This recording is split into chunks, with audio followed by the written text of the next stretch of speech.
Hello. Hi, everyone. Hi. Can I get a louder hello? Okay, excellent. We have a New York Times bestseller here tonight. I just want to let you know that. My name is Margie Cook. I'm a part of the team that brings you live from NYPL, and I want to welcome everyone watching right now, both here in this room and tuning in online. Tonight, we are thrilled to welcome pioneering legal scholar, civil rights advocate, and leading critical race theorist, Kimberlé Williams Crenshaw. Right.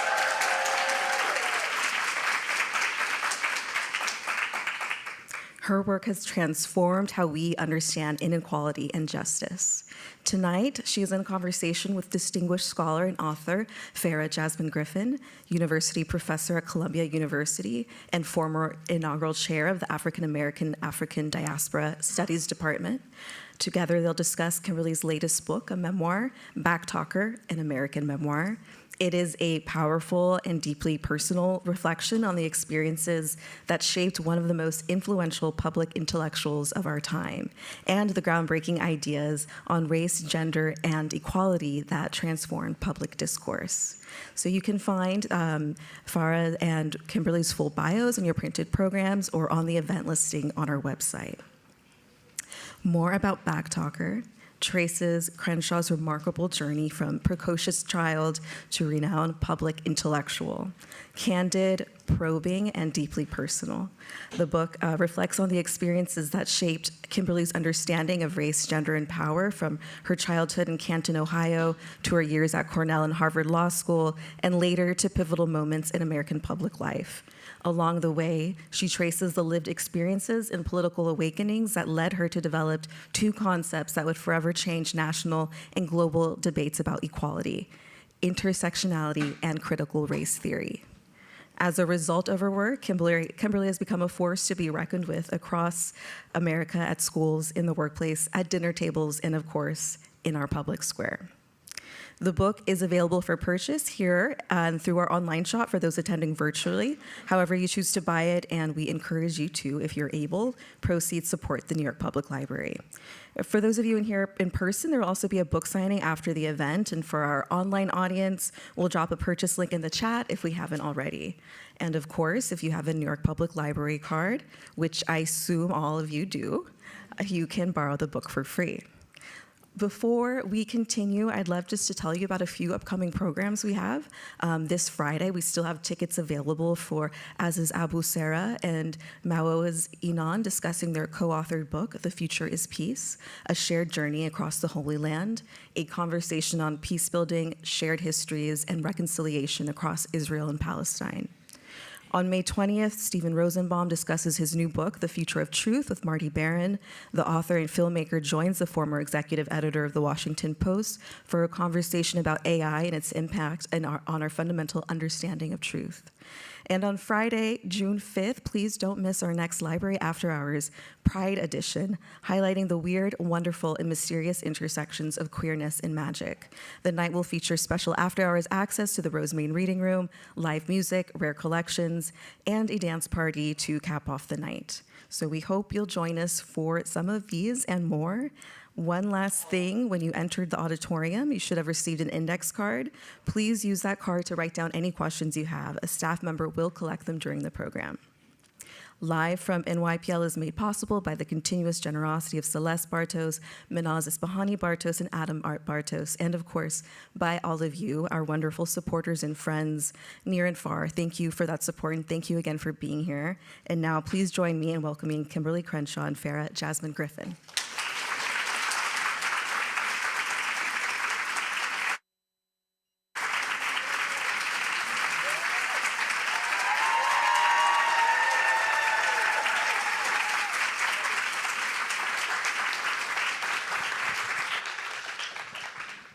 Thank you for joining us tonight. I'm here with the distinguished New York Times best-selling author, Kimberlé Crenshaw.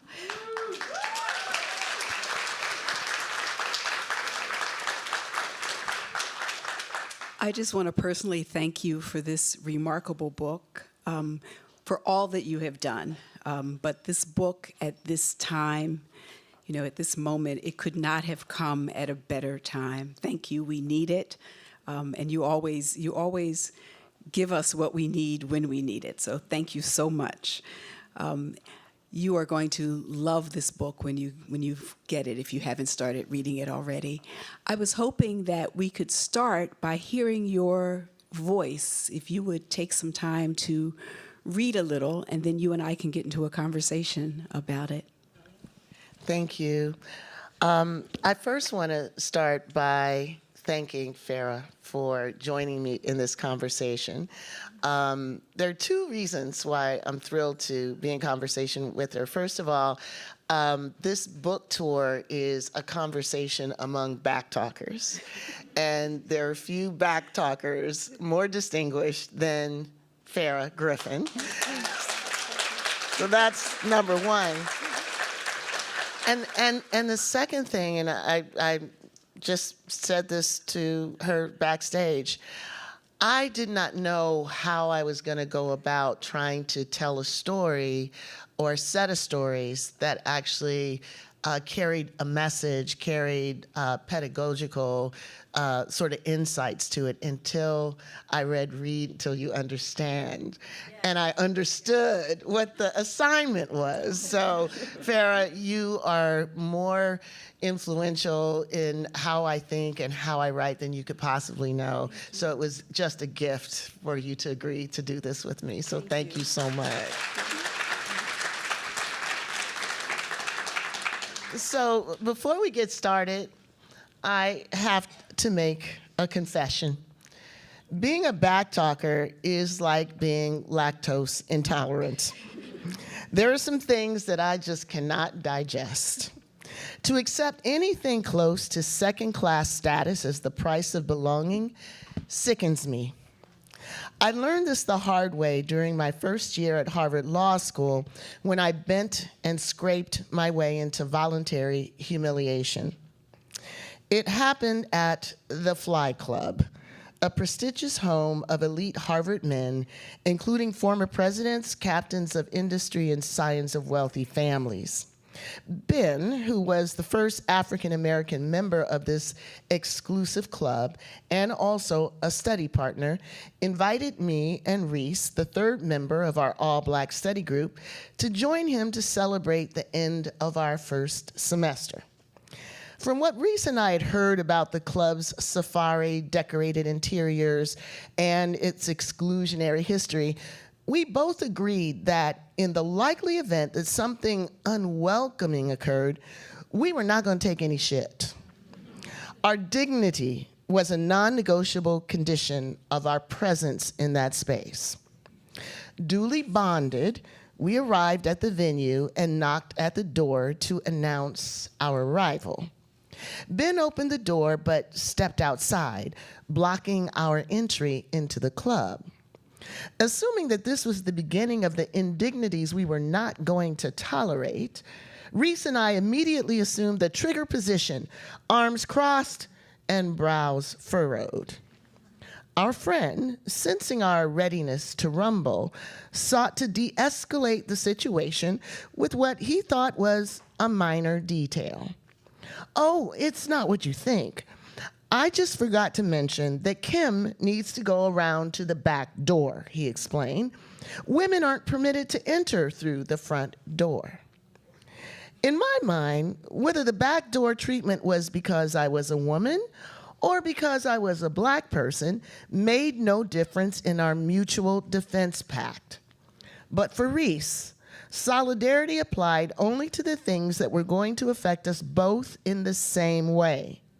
Presumably, racial exclusion of both of us fit the bill, but the gender exclusion of me did not. Worse still, Reese and Ben plainly expected me not to make a scene. I stood momentarily frozen, both by the realization that they would not stand up for me to be treated as their equal, and by my own fear that they would judge me harshly for insisting that they do. Their plea for me to behave reflected a familiar expectation, to pledge allegiance to a flag of solidarity that did not pledge the same to me. A stronger me might have refused to dance to this unrelentingly asymmetrical tune. But at that point in life, my commitments to the we ran deep, perhaps because there were only so many battles anyone could wage and still feel that she had a home. For whatever reason, I relented. I watched myself go around to the back door, consoled only by my insistence that they enter through the back door with me.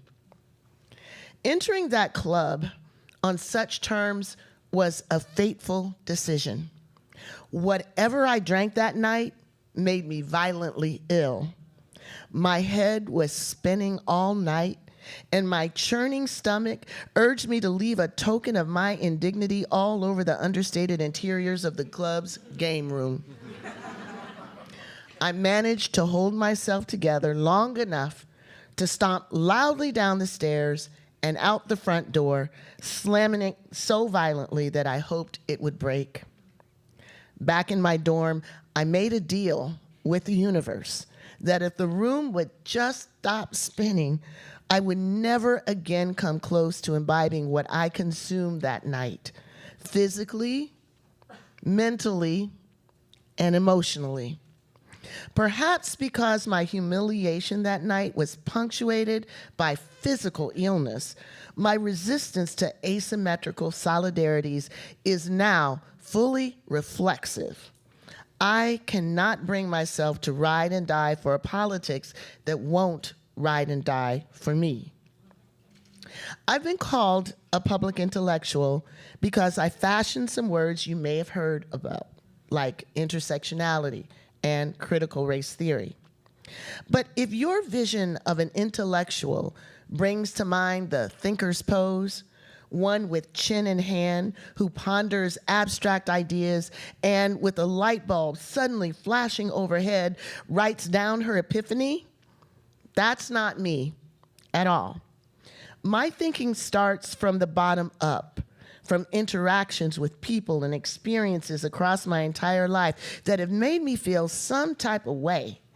It's a feeling that tells me to pay attention, to ask some questions, and to struggle to put into words something that needs to be said.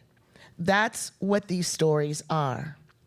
Memory, of course, is faulty, and perspective further shades what any of us can reliably recall. But I've been aided in reconstructing these stories by faded handwriting in my childhood diaries, by the loopy cursive in my bank of journals, by the yellowed clippings and scratchy recordings about events that I've been part of, and by walks down memory lane with many companions who are part of this journey. In the end, this book is not an argument, a treatise, or a defense of my life's work, but rather a set of stories about how I make sense of the life I've lived and the thinking that life has inspired.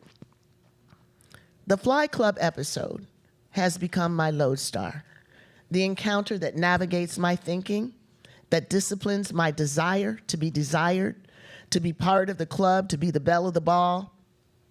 But there are times when I walk by the many fly clubs in my mind's eye that I catch a glimpse of my wannabe alter ego, the one who never regretted going through that back door and has had many a great time being toasted by those who offered only conditional inclusion.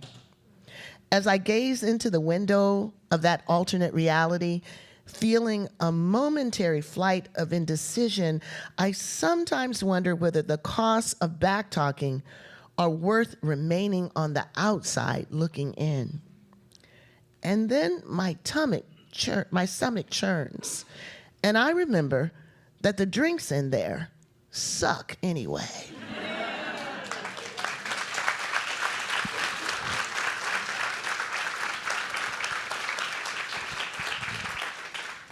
Thank you so much. I mean, you just gave us so much to start with. I think you have in some way answered this question, but I'll start here, and then I also want to return to the Fly Club, too. Okay. I think that people are very excited to know that you've written this book. And one of the questions that they might have is, and you begin to address it here, is why memoir now? Why that form now? We're used to hearing you speak. We're used to hearing you confront, speak truth to power. Why did you choose at this moment to tell these stories in this way, in the form of a memoir? Yeah. There's that saying that necessity is the mother of invention. I would say distortion is the parent of this book. So I've been watching with increasing alarm not only how the attack on critical race theory and intersectionality has started on the far right and traveled into the center of public discourse, seemingly without much resistance. I was also shocked and many times disheartened by the fact that so many stakeholders in this idea, and that would be people of color, people who care about this democracy, people who care about humanity, were not aware that the attack was attacking things that they deeply cared about, things that advanced the interests that were associated with their history and their present and with their future. And my view has always been that what we do in the academy is often the work of translation of communities that didn't have access to knowledge-making institutions. I've always viewed what we do not as discovery of the experience, but actually putting words that translate our experience into contestations for power, how we conceptualize the world. So when it became apparent that one of the failures was to connect the dots for our own community, it became obvious that we needed to tell the stories out of which critical race theory and intersectionality emerged, and tell it in a way that people recognize. So one of the things that we started doing, the African American Policy Forum, and my crew there, they're all right here, is we would go into a room like this and we would say something like, it's come to our attention that the real problem that we're facing now is that there are all these critical legal and critical race theory people in the midst, and we got to figure out who those people are. So I'd have everybody stand up and I'd say, okay, I'm going to give you a test. You can answer A or B. If you answer A, sit down, you're not a critical race theorist. If you answer B, it might be bad news, might be good news, but maybe you are. So I would take them through vignettes of the life that we live that gives us the literacy to understand when race is happening. So let's see, what's an example? You're a black family, you buy a home, you improve it to the tune of $300,000, it gets appraised for less than you bought it for. Then you take out all your black pictures, all your tapestries, your drums, everything that signals who lives in that home. And you bring a white person in, and that white person gets the home appraised. And suddenly it's worth $300,000 more.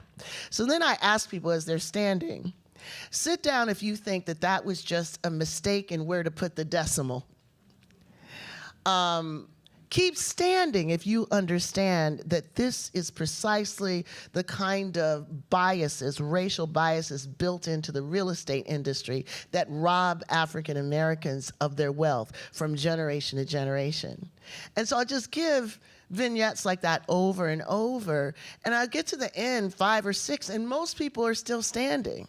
And I say, okay, I don't know if this is bad news or good news for you, but you are the people they're looking for.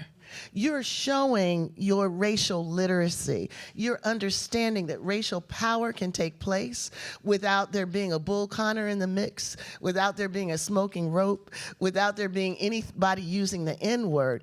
That's how racial power functions. So I was doing that in these spaces. But in fact, what this was telling me was that I needed to tell more of the stories about my initial encounter with these conditions and dynamics. And that meant, all right, this isn't going to be a treatise. This is going to be a memoir. This is going to be, here are the experiences that many times didn't really have a word or a name for it, but we knew there was a there. So it's expanding literacy by saying, we all know this. What are we going to agree to call it? How are we going to name it? Because if you can't name something, you can't transform that thing. So that's why it's a memoir. It's basically to say, we know this. This is a love letter to those of us who were born in a period of time and came of age in a period of time where we recognize when race was at foot, and it's an effort to pass that baton forward. Well, I mean, one of the things that I love so much about what you just said and what you do in the book is that it also demystifies theory, right? And it says that the communities that we come from have knowledge, and that what we do, what you have done so beautifully, is give language to that knowledge, that things deserve a name, they need a language, and that then the people who know just how powerful that language is come for it. They come for the language. But now I have a question for you that I was really struck by, because I didn't know this. As long as I've known you, I did not know how much of your experience came from, and so I'd like to know if you could just briefly talk about, I knew you, the legal theorist, the person who had this critical take on the law, but I did not know how much of you was also theatrical.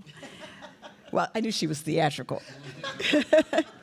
But how much of you had these like deep theater roots and performance roots? And then it made sense because of your love of performance and your love of performers and artists. But can you talk about how much that has shaped you also and shaped your sensibility? And, you know, there's so many stories here from the very little girl, what's her name? Thorn Rosa, right. All the way through, your teenage years. Can you talk a little bit about how that helped shape your sensibilities as well? Well, this really is a tribute to my parents. My parents got together as musicians. My father was a beautiful, tenor vocalist. My mother played several instruments. And they got together when he was looking for someone to accompany him, and I showed up a little bit over a year later. So it was a lovely pairing, but our family was deeply involved in music. They each had choirs. They were both school teachers, and then they ran a choir called the Police Boys Club Choir. And this was in the 60s, so the choir was, I guess, a tribute to the possibility of interracial harmony in Ohio. Ohio was not the Deep South, of course, but Ohio was still segregated by custom rather than by law. So the Boys Club was sort of this experiment, and the repertoire was songs like One World, Built on a Firm Foundation. It was the Battle Hymn of the Republic. These were songs that carried a message, not just show tunes. So I grew up watching them use their artistry to deliver their vision of what the world could be. And feeling part of that. So my brother was also in the choir, and I was my mom's page turner. And I felt like, yeah, I'm part of this, this performing family. I have a job. And I felt like I was doing the job very well. And, they at the end of every performance, they would do a duet. And it would always bring, the house down. I think the one that, I still feel, and when I hear my father's voice in my head, if I can help somebody, then my living will not be in vain. That was like that was what they lived by. That was, the soundtrack of our lives. And we had other music that came in. My brother was 8 years older than I was, so he was Mr. Motown. He thought he was Smokey Robinson. He wasn't. But, these sounds were always in the home. And when those sounds took up the sort of the ethos of we're moving upward, we are rethinking even who we are and how we regard ourselves. I remember when Respect came in the house, and that was like, I'm feeling that. I remember when Say It Loud, I'm Black and I'm Proud came in. I grew up in a time where that shift happened. Like, I remember when being called Black was not a good thing.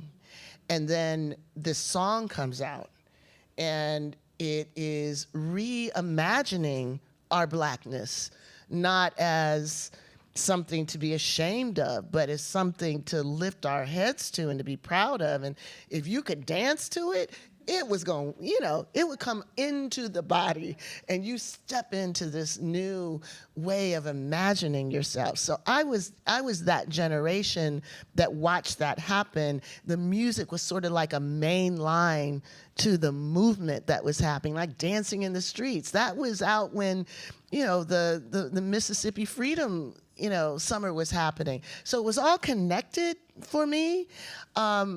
And as a consequence, even now when we do things like Say Her Name, one of our principal ways of lifting up the women whose daughters have been lost to police violence has been through art, through performance, through the play, through the songs, through the rituals. That just... I was immersed in that from a very young age as the modality of expression, and it kind of stuck. So beautiful, beautiful.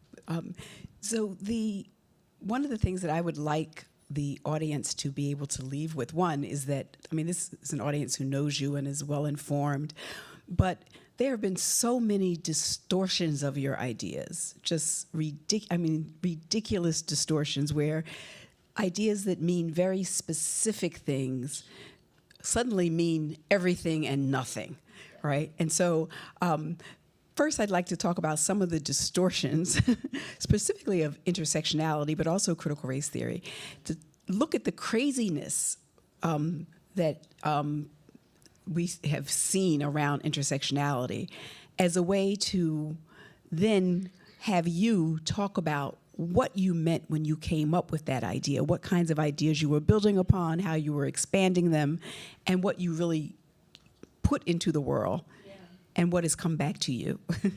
Yeah, sometimes I used to have a slide with E.T. phoning home, and I was like, I don't recognize that at all.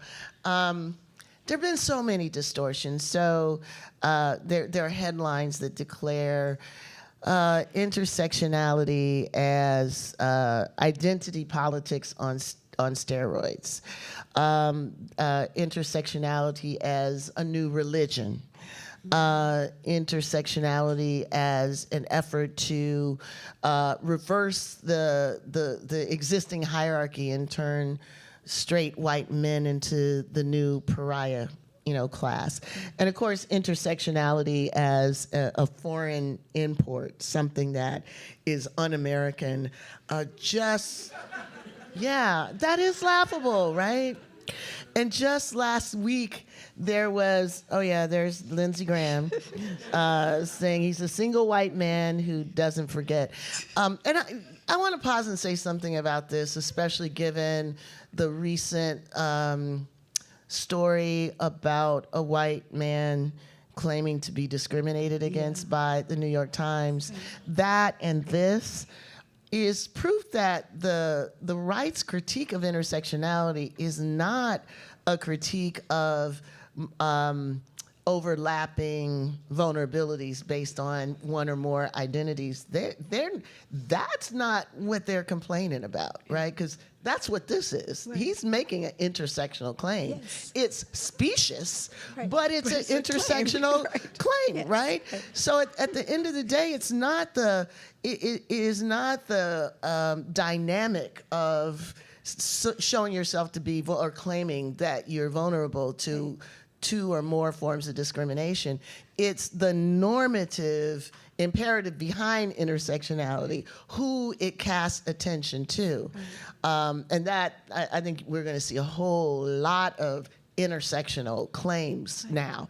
But, you know, behind all of the distortions was a very basic effort to create a remedial framework. And by remedial, I mean like judges weren't getting it and they needed some help to understand what the claims were that Black women were making in the 70s and 80s when they were saying, I'm being discriminated against on the basis of race and gender as a Black woman. The courts couldn't quite wrap their heads around it because they thought, first you got to prove race discrimination. And you can't prove race discrimination in a context where the employer has hired Black people, but they just happen to be all men. And they thought you had to be able to prove gender discrimination, which they couldn't do because many companies did hire women, they were just all white. Mm-hmm. So what Black women were saying is the Blacks you hired are not women and the women you hired are not Black. That is our claim of discrimination. It's us that you're not hiring. Courts just couldn't put it together. Like they literally couldn't understand a compound claim of discrimination. And in fact, their sense was if we allow for these plaintiffs to put these two causes of actions together, we are giving them preferential treatment.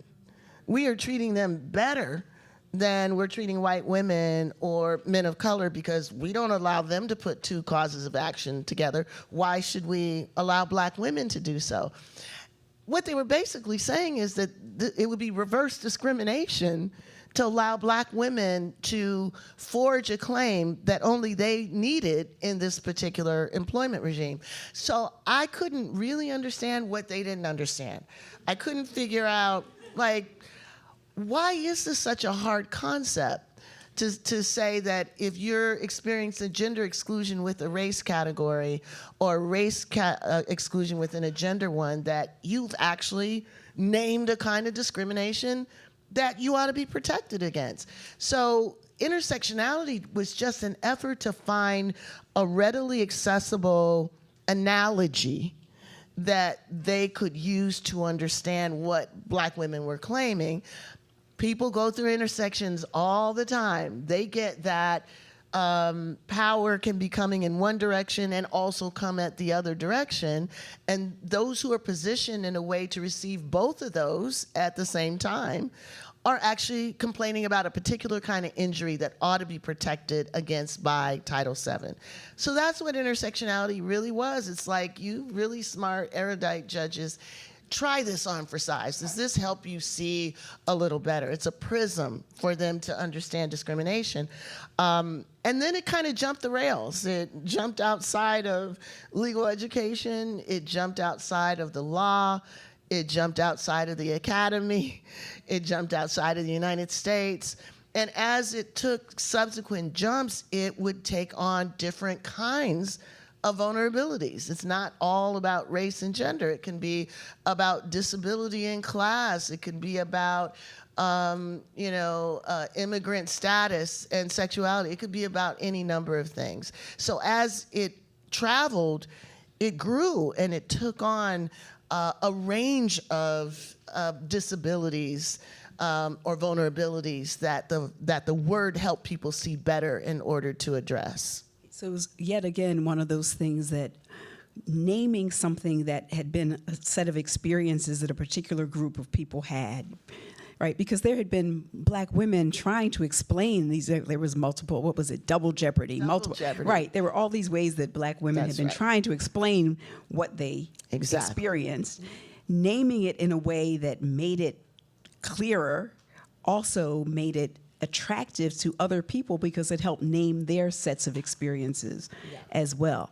So my question then becomes, why do you think something that many people found helpful and useful in helping to articulate a set of problems that they experience, along with like what you did with critical race theory, what you and a group of other people did with critical race theory, met with such profound resistance in the way that it did, and such vicious backlash in the way that it did?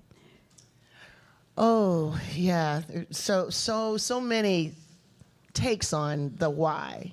I guess my first response is to say this is part and parcel of a practice that we've seen in this country for as long as it's existed. Forward momentum always produces a backlash.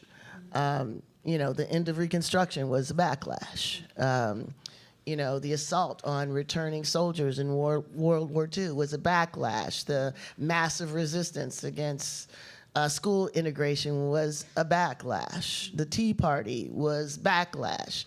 MAGA is backlash. The censoring of ideas and frameworks that were expressed during the summer of racial reckoning it's a backlash, to that. So I am not shocked that the backlash against ideas like critical race theory and intersectionality and structural racism were subject to such repression, especially when we take into account how broad and deep and widespread the resistance to the killing of George Floyd was. Right. And people were using these ideas to say, this is not just about Derek Chauvin. Right. This is a deeper problem. It's a structural problem. It's a historic problem. It's a problem of anti-Blackness. It was all of these things that were on people's lips. So I'm not surprised at the scope of the backlash. Mm-hmm. What I was surprised about was how little fight there was against it. What I was surprised about is how many people thought we can pivot our way out of this, or we can wordsmith our way out of this, or we can scrub our web pages out of this, or when it comes to the College Board and the African American Studies curriculum, we can just take a few of these words out and the governor of Florida will suddenly endorse our course, which was ridiculous from the beginning. Didn't happen, but as part of the effort to appease their way out of the difficulty, they ended up casting doubt and shadow on some of these ideas by saying that intersectionality, for example, was no longer a useful concept. Now that was news to millions of people who use it in their dissertations, in their advocacy work, in their self-understanding. That one faction of this country could exercise a heckler's veto on ideas and histories and concepts that millions of us use shows not just the strength of the far right, the cowardice of the centrist institutions that were like, oh, you don't like that? Okay, we'll stop. We'll throw this under the bus. That was what was shocking. Yeah, you don't even have to, we'll do it without your making us do it. Anticipatory right. compliance, right. as Timothy Snyder calls it. Right. You don't have to. So were you surprised by, you were surprised by the quickness with which people were willing to throw it under the bus? Did it make you think that perhaps they wanted to throw it under the bus all along? Girl.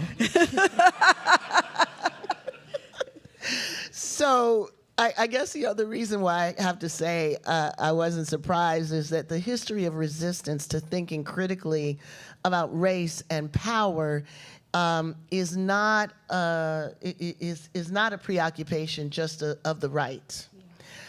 Critical race theory as a movement came about in part because of our efforts to think about these things in the context of a progressive, left-leaning legal formation was met with such resistance by people who were used to and were, quite skilled at taking up the challenge of interrogating power where you are.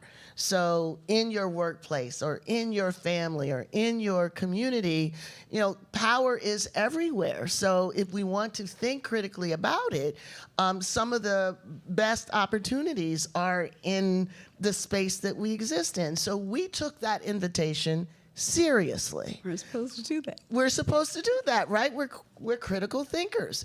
So we had been part of the different turns in critical legal studies where we interrogated class and how class was constructed by law and how class was naturalized, how it was legitimized by the belief that the rule of law was just neutrally functioning rather than actually constituting social relations.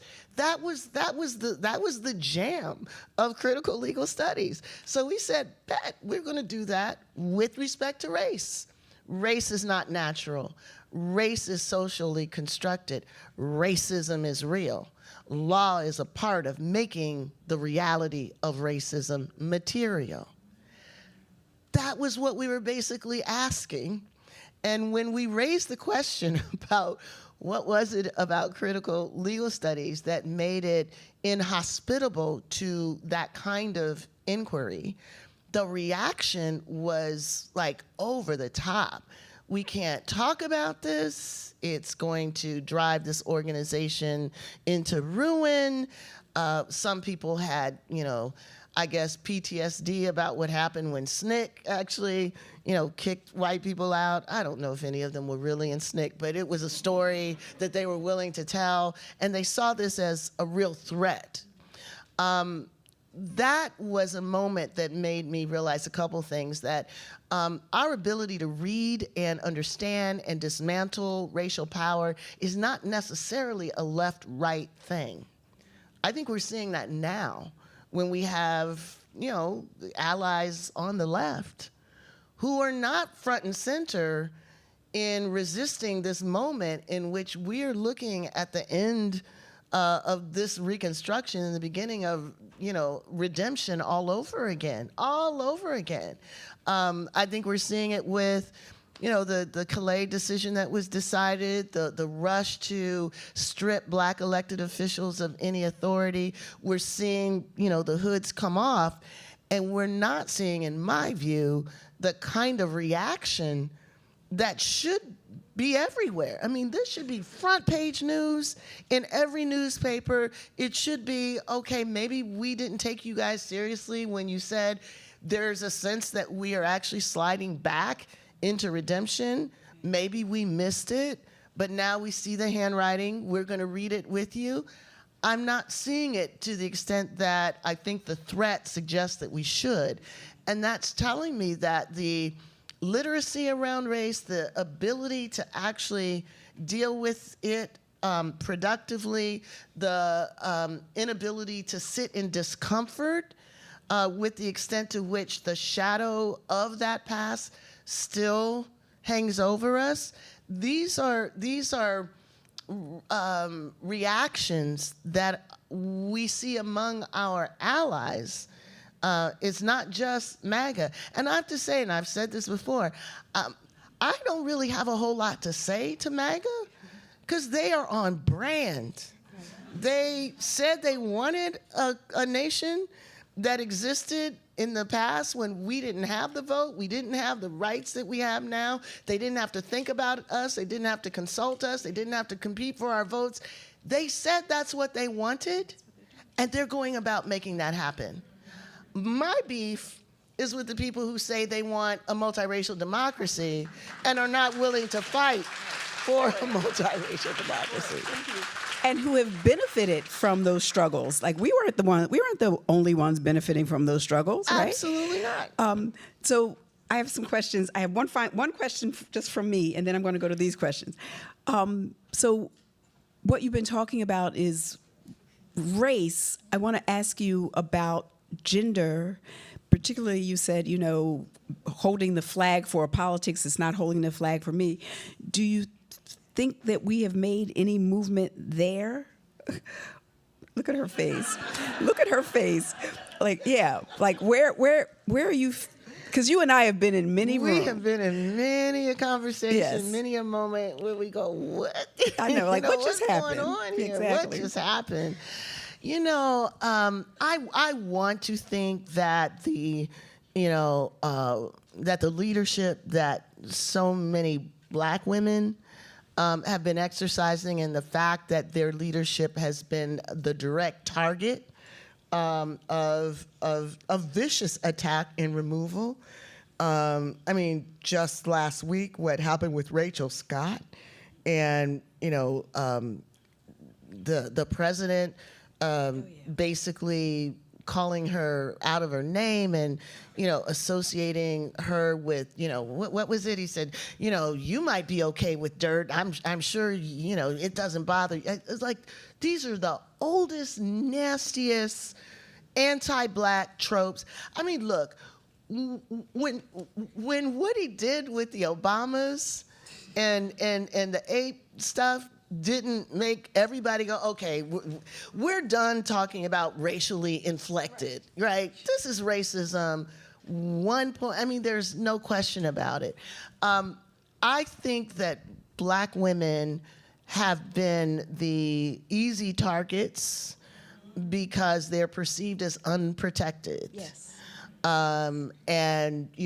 can go through the list from Claudine Gay to Tish James, and everybody in between.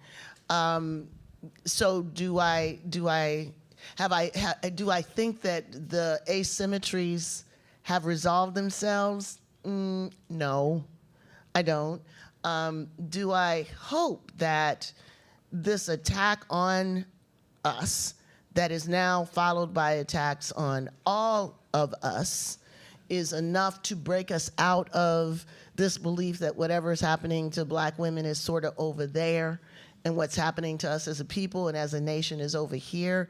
I want to think that that is on its way towards greater resolution. I'm not sure. One of the things that I do try to remind people of is that when we look at the constitutional decisions that made this moment possible, like campaign finance reform being held unconstitutional by a 5-4 vote that Clarence Thomas made possible, and we look around and see the consequences of that. Or we look at the gutting of Section 5 of the Voting Rights Act, another 5-4 decision. Clarence Thomas was that 5th vote. So first of all, that nomination and confirmation was consequential, not just for Black women, but for the entire nation. When we look at the conditions of that possibility, why racial justice communities, civil rights communities, and women's groups were not able to effectively do to him what they did to his acolyte, which was Bork. And we know that race played racial solidarity, asymmetrical racial solidarity. People getting behind him because he said this was a high-tech lynching, and people having nothing to say about what she was experiencing. The fact that Black women were the first plaintiffs in sexual harassment cases. The fact that Black women have experienced sexual harassment since we arrived on these shores. Sexual harassment, otherwise known as enslavement, has been a condition of our lives. It didn't have a name. It didn't have a metaphor. There wasn't a way that she could say, hey, I'm a part of this community too. This is a story that I'm telling that's recognizable to us. She didn't have that. And so the support for Clarence Thomas went through the roof the moment that he threw down the smoking rope. Yeah. And now, as a consequence, we are all living in the aftermath of that intersectional failure. I want to believe that as bad as this is now, the silver lining is we've got to rethink these moments of intersectional failure because that didn't have to happen. Have we changed enough? Have we learned enough? Have we been literate enough so that what happens to the least of us, what happens to Black women, what happens to other people, we see our own interests being implicated in that. That would be the answer to the question that I don't yet know. Speak the word. Okay, here's a really good question. In a moment of national and global reckoning, how do you give yourself the space and permission to dream outside the confines of the present moment? By remembering the race men and women of the 20th century who had no reason to think that an institution that had enslaved us, segregated us, committed genocide against us would ever be transformed into an institution that might provide some limited degree of transcendence over that. Charles Hamilton Houston didn't have any reason to believe that this strategy that he began like in the 40s was ever going to really amount to something. But because he could imagine it, he could move consistent with that imagination. He could plot a trajectory that would get there. So I know that we stand downstream from those who were willing to act as if certain things were possible. We're willing to say, I'm not going to let the current condition limit my ability to dream a different possibility. And I'm also not going to accept the idea that, you know, the Martin Luther King's famous phrase, the arc of the moral universe bends towards justice. I'm not going to think that that's just going to happen. I know that there have to be hands laid on that arc in order for it to bend. So if I'm not believing the possibility of the bending, I'm not going to put my hands out there to engage in that work. So the only thing that we know, the only thing I know, the only thing that's a surety is that if we don't put hands on, we aren't going to win. That much we know for sure. That much we know. Right. The rest is a possibility. Right. And once we acknowledge that, then it's time to put our hands on that thing. We lean into the possibility. These are two that are very similar. That's wonderful. I mean, I think we have to lean into the possibility. You said academic work isn't discovery, but translation. I love this. It resonates so much. Can you say more about if there is still a role for academia in social justice? And then this also says, what advice would you give to those in academia who hold intersecting marginalized identities who are going into academia now? Yeah. I would say that the clearest evidence that there's still a role for academics in social justice is the fact that the right is coming after the academy. So hard. You know, I say this a lot. One of my mentors, Barbara Arnwine, when I call her up occasionally saying, I can't take it anymore, you know, she'll say, girl, dogs don't bark at parked cars, right? So if they're barking at you, it's because you're moving in a direction that they don't want you to be moving in. And I think that's clearly the case with respect to, you know, the academy. I have been warning about this and talking about this, as others have, for at least a decade.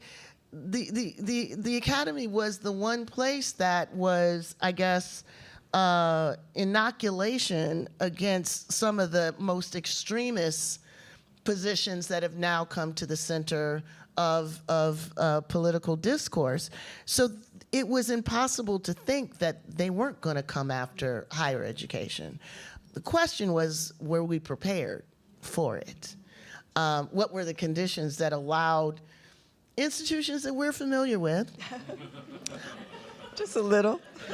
to bend the knee and to sacrifice the the fundamental mission of higher education.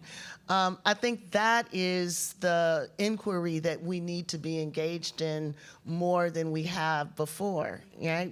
We are literally corporations. We are literally being, directed not by the pursuit of knowledge, but by, profits, by, competitiveness, by all of the kind of things that other corporations measure their success by, and those are contradictory, kinds of tensions.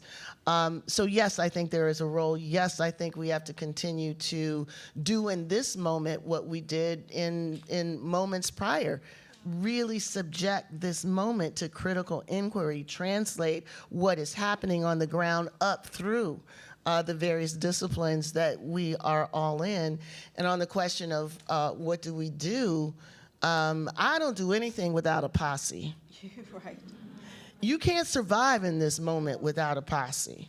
Whether it's 2 people or 10 people, you need people to tell you, number one, you are not crazy.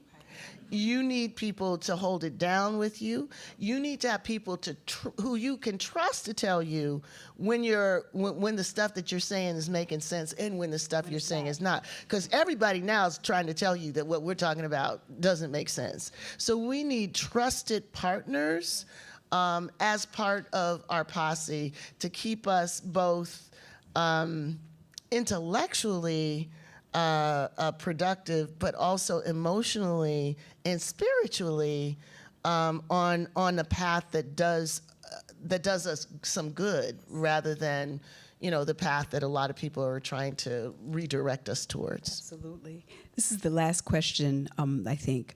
How can we support our loved ones who have been conditioned or taught to believe staying silent is safer, even when it's at their own expense? Ooh, now that's a good one. Yeah. That's a good one. I don't, I have a hard time with it because, I'm surrounded by people who are backtalkers.